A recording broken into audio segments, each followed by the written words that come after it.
Mga kababayan, kamusta pong muli? Si Kamano po inyong lingkod ay nagbabalik po at tayo po magsama-sama. Samahan niyo po inyong lingkod, magkomentuhan po tayo dito po sa Tambayang Makabayan. At sana po nasa maayos po kayong kalagayan. Mag-umpisa na po tayo. Komentuhan po natin. Ito pong pahayag at nasa social media na po. At ito po kino-question na ng napakarami pong Pilipino. Ito pong pahayag ni Attorney Raul Lambino, mga kababayan. Ito po, dahil katatapos lang po ng ating Semana Santa, mga kababayan, kaya po hinahanap po ang tinatawag na bangag at bongit ni Attorney Lambino, mga kababayan.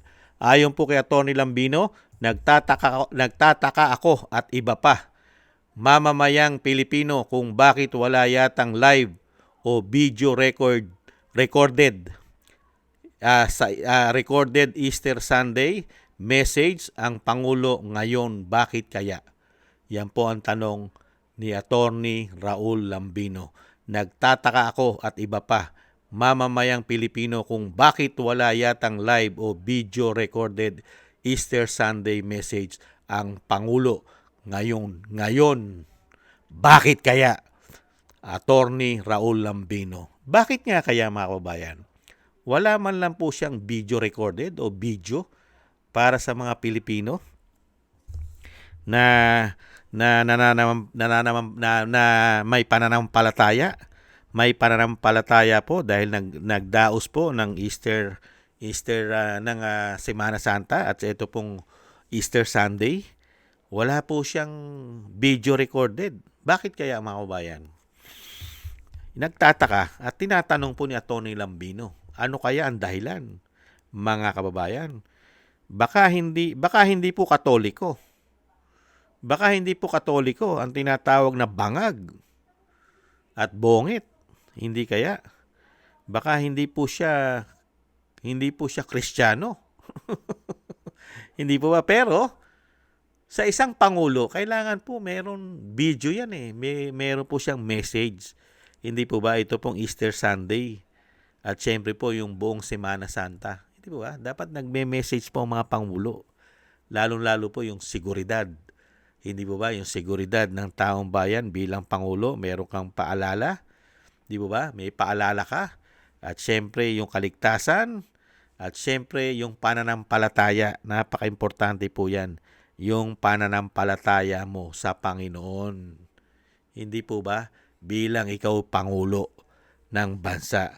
Kaya nagtatanong po si Attorney Raul Lambino, ano kaya, bakit kaya hindi ginawa ngayon na tinatawag na kanyang ate na bangag at bongit?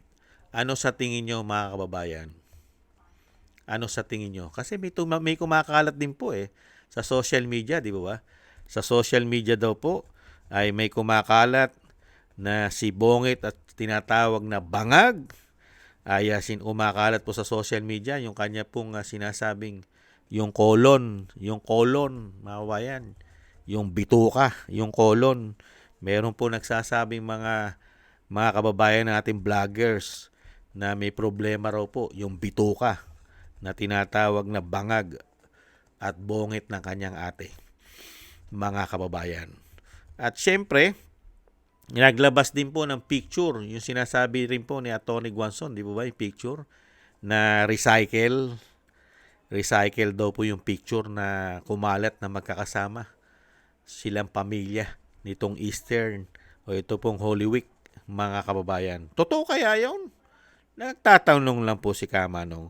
At hindi lang po si Kamanong ang nagtatanong, mga kababayan. Pati po si Attorney Raul Lambino nagtataka. Nagtataka po, mga kababayan. Sa bagay, tutok na tutok naman po. Dahil nakikita naman daw po at binabalita naman po. Ibinabalita naman po ng mainstream media na busy-busy ang Pangulo. Busy-busy naman daw po. Naglilibot daw po, mga kababayan, sa bansa.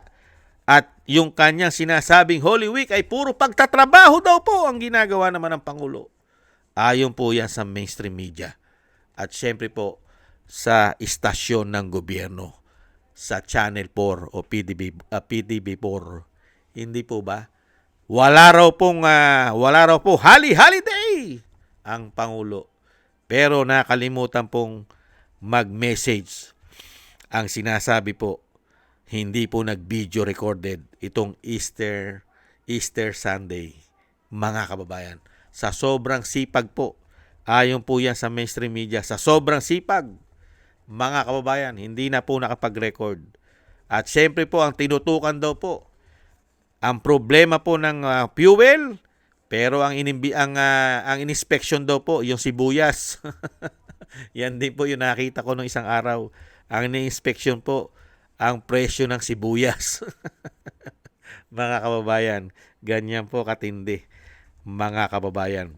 Yan po ang napansin ni Atty. Lambino at tayo rin po. Napansin din po natin bakit po hindi man lang nag-record o nag-recorded para po sa Easter Sunday ang tinatawag na bangag at bongit ng kanyang ate. Yan po mga kababayan, ang komento po natin sa hinahanap po ni Atty. Raul Lambino. Ano naman ang aasahan natin sa isang Pangulo na napakaraming issue? May issue pa ng pulburon at isang damukal na issue ng korupsyon ang kanyang gobyerno. Hindi po ba? Maraming salamat po kay Atty. Lambino. Tuloy-tuloy lang po. At kayo po ay nasa ang suporta po ng taong bayan sa inyo po ay ang Pilipino po. At tuloy-tuloy lang po kayo sa pagsasabi po ng katotohanan, Atty. Lambino. At umaasa rin po ang taong bayan na darating din pong panahon na kayo po ay makapagsisilbi sa taong bayan. Sana dumating po ang panahon na yan. Hindi po ba mga kababayan? Darating naman po yan. Lalo-lalo po pagka po ang agila na ng Mindanao ang naglingkod po sa ating bansa. Lahat po ng matitino na makakatulong sa ating bansa ang makakapwesto na po sa gobyerno. Hindi po ang isang damukal na sindikato. Sindikato po ang nasa gobyerno po ngayon, di umano. Puro pahirap po sa taong bayan. Hindi kaya? Lalong-lalo po ang mga tulog sa pagkakatulog, himbing na himbing ang tagapagtanggol po ng taong bayan. Tulog na tulog, mga kababayan. Maraming salamat po, Atty. Lambino, at thank you rin po sa gusto po natin Tambayan Makabayan sa YouTube at TikTok. At ganoon din po sa ating mga subscribers at patuloy nagsusubscribe. At sa mga nagko-comment, like, share, and subscribe. Thank you po sa inyo po. Shoutout po sa inyong lahat. At maraming salamat din po sa mga gusto po ng Tambayan Makabayan at sa mga nagbibigay po ng tulong at biyaya. Shoutout po sa inyo, Bechi Chiyoko, Kingston ng Hong Kong, Eric Hershio ng Canada, Jake Yahut ng Maisog, California, USA, Gina Ray Solidides ng Berlin, Germany, Julieta Silona ng Sydney, Australia, Baby Roman, Ate Isa ng Cagayan, si Jem Aris sa United Arab Emirates, Jobilin Watanabe ng Japan, ako si Pilam, Ani Jo, Chodorico Erguisa Jr., si Arpel Villacorta, Wills Bubbles, Rosalina, Michelle Yamaguchi, Norma Garcia, Gayat Chena, Tatay Nick ng Canada, Nancy Lumampaw, Balance Vision TV, Jesus Valdepena at Mila Yi. Thank you po sa inyo. Shoutout po at syempre po ingat-ingat po kayo po sa inyong pumapagawa at God bless po sa inyong lahat. Muli po mga kabayan, ingat-ingat po. Taste po muna tayo. Bye-bye!